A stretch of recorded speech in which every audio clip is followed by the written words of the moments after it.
तो न्यूलाइट के test series में आपका स्वागत है। यह नीट टेस्ट सीरीज़ 12th का पेपर है, जिसमें हम अभी फ़िलहाल जो एनालिसिस कर रहे हैं या जो भी डिस्कशन करेंगे वो करेंगे क्लास 12 नीट के जो भी पेपर्स आते हैं, मतलब क्वेश्चंस पेपर्स बनते हैं, जो भी उसके टेस्ट उसी के बेसिस पे, उसी के पैटर्न्स पे ये सारे क्वेश्चंस पूछे जाते हैं। न्यूलाइट का टेस्ट सीरीज़ एक बेस्ट टेस्ट सीरीज़ माना जाता है at the keeping in the point of view of exam NEET के पॉइंट ऑफ व्यू को मद्देनज़र रखते हुए इस पेपर्स के कोर को डिज़ाइन किया जाता है। ठीक, मैं भी एक पार्ट ऑफ हूँ इसका, मैंने भी इसका टेस्ट सीरीज़ दिए थे। आइए कुछ चीज़ें डिस्कशन करते हैं। मुझसे भी बहुत सारी गलतियाँ हुई हैं, बहुत सारी चीज़ें आगे सीखते जाएंगे गलतियों से अपने।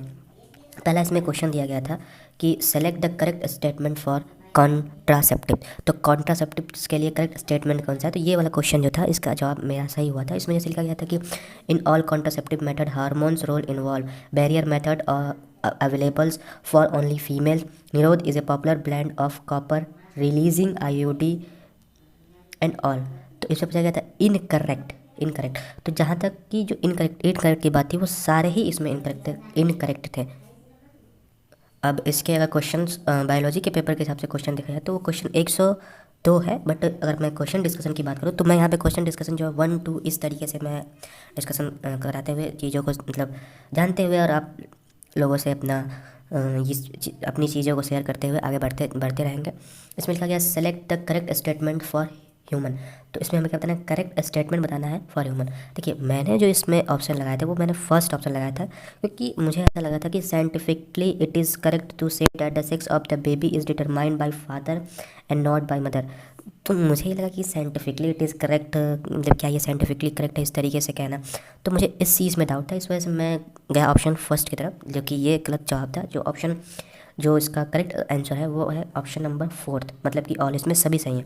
जैसे कि the average duration of the human pregnancy is about 9 month, it is about 9 month. ठीक, ये पहला सही जवाब था। इसमें हालांकि मुझे सेकंड को ही पढ़ना चाहिए था, ताकि सेकंड को पढ़ते, क्योंकि फिर तो दो सही जाता तो मैं फोर्थ पे जा सकता था। बट मैंने सेकंड पे ध्यान नहीं दिया, मैंने इस पर ज़्यादा कॉन्सेंट्रेट किया, और यही जो है कि गलती की पॉइंट ऑफ व्यू है। जैसे कि देखिए, the simultaneously reflex between the uterine contraction and the oxytocin secretion continue resulting in stronger and stronger contraction। ठीक, अब जैसे थर्ड पॉइंट पे बात करें, scientifically it is scientifically it is correct to say that the sex of the baby is determined by the father and not by the mother. ये सही है, scientifically it is correct, मतलब कि ये NCERT के बुक में लिखा गया कि साइंटिफिकली इट इज़ करेक्ट, मतलब ये सही है। ये ऑप्शन जो दिया गया ये ऑप्शन सही है। तो इसका जो जवाब होगा वो होगा फोर्थ, ऑल ऑप्शन होगा। नेक्स्ट अगर हम बात करते हैं क्वेश्चन 3 की, यहाँ पे 103 लिखा गया है, बट मैं क्वेश्चन 1, 2, 3 इस तरीके से मैं डिस्कस करते हुए आगे बढ़ रहा हूँ। तो इसमें लिखा गया है कि सेलेक्ट द इनकरेक्ट स्टेटमेंट। अब हमें क्या करना है इसमें? इनकरेक्ट स्टेटमेंट, जो स्टेटमेंट इनकरेक्ट है। तो पहले क्या किया जाता है कि जैसे कि जो मैंने अभी तक चीज़ों को समझाया है, जिस तरीके से मैंने चीज़ों को जाना है, कि पहले आप सभी ऑप्शन पे गो थ्रू करिए, सभी ऑप्शंस को हम लोग पढ़ें।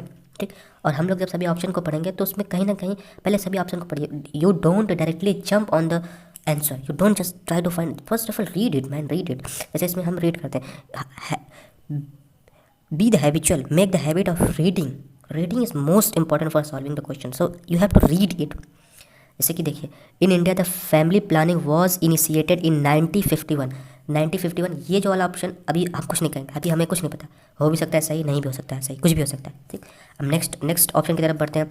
The possible ill effect of regular contraceptive used are abdominal pain and breast cancer. The implant block gamete transport and thereby prevent conception. Our law permit legal adoption and it is as at one of the best method for couple looking for the parentalhood।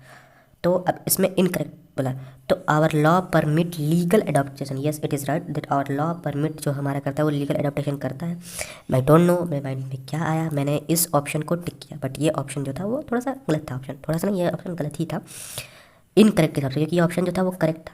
और law permit legal adoptation and it is as yet one of the best method for couple looking for the parentalhood. ठीक, ये वाला option जो था वो correct था।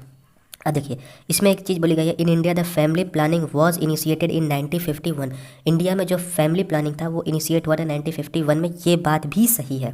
Next हम देखते हैं, the implant block the gamete transport. Implant जब करते हैं तो क्या कहते हैं, ब्लॉक कर देता है gamete transport and thereby prevent conception, मतलब ठीक। लेकिन एक चीज़ देखिए, all the possible ill effect of regular contraceptive used are, ill effect of regular contraceptive used of, जैसे इसमें दिया गया used are abdominal pain and abdominal pain है, और नेक्स्ट क्या है एक, हाँ ये ब्रेस्ट कैंसर है। हाँ थोड़ा सॉरी फॉर दिस, थोड़ा सा इसमें मिसकंसेप्शन हो गया था। मैंने अभी जो भी आपको बताया कि ये जो implant block the gamete transport and thereby prevent the conception, ये एक गलत ऑप्शन है। यही जो हमें फाइंड करा था, यही जो है ये गलत ऑप्शन है।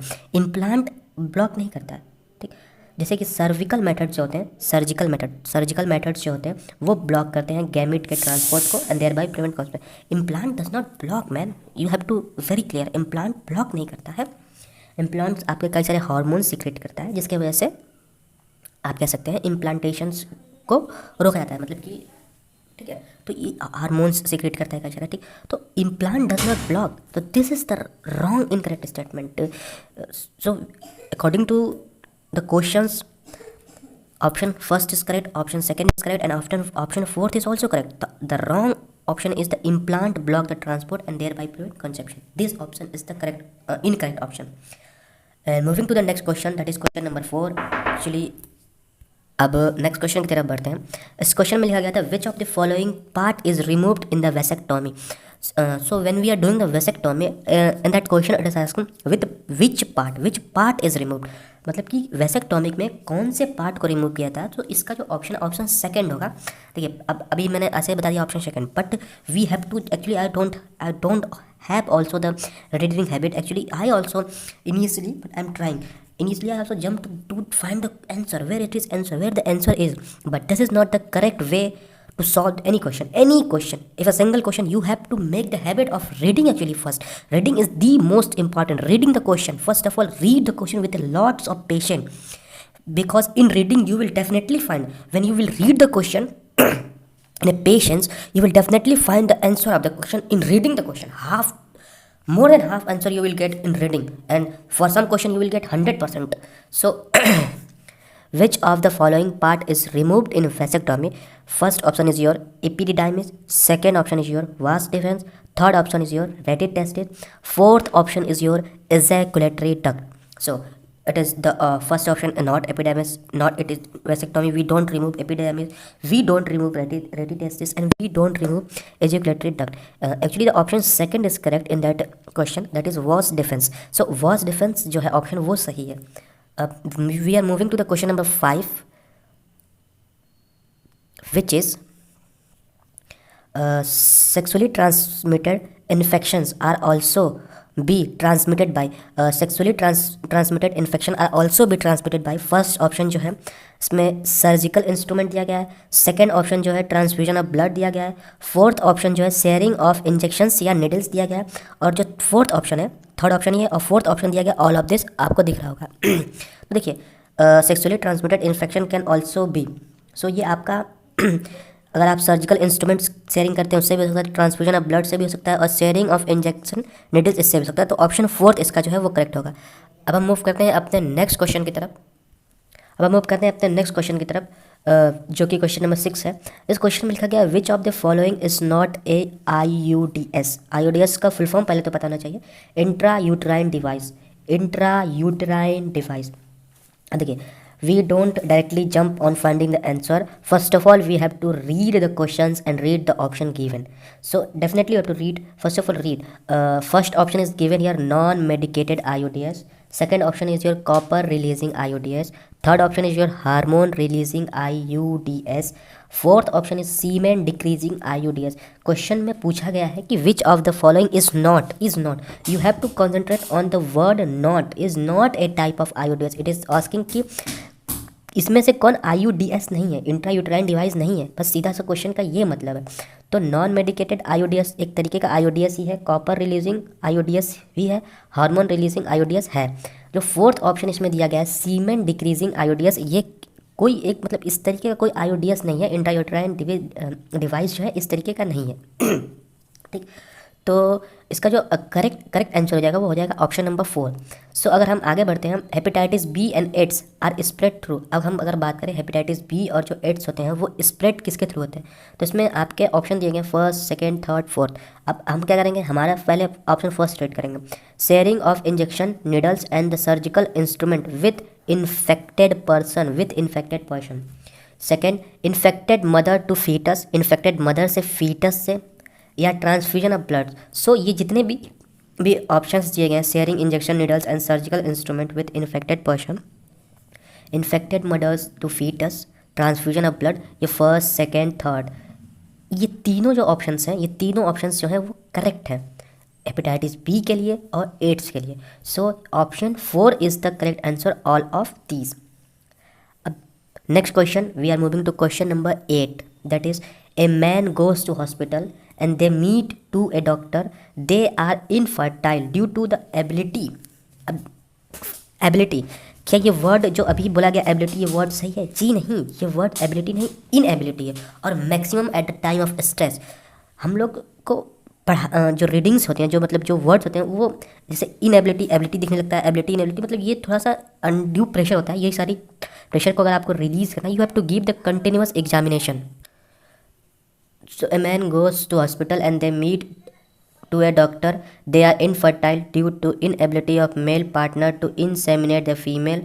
Which treatment are suggested by doctor? Which treatment are suggested by doctor? By doctor to man. Doctor के द्वारा मैन को। सो यहाँ पे क्वेश्चन ऑप्शन पढ़िए, GIFT zygote intrafallopian transport, intrauterine transport, gamete intrafallopian transport, IUT intrauterine transport. अब देखिए एक word फिर से मिस्टेक्स हुए हैं, उसमें हुआ IUI।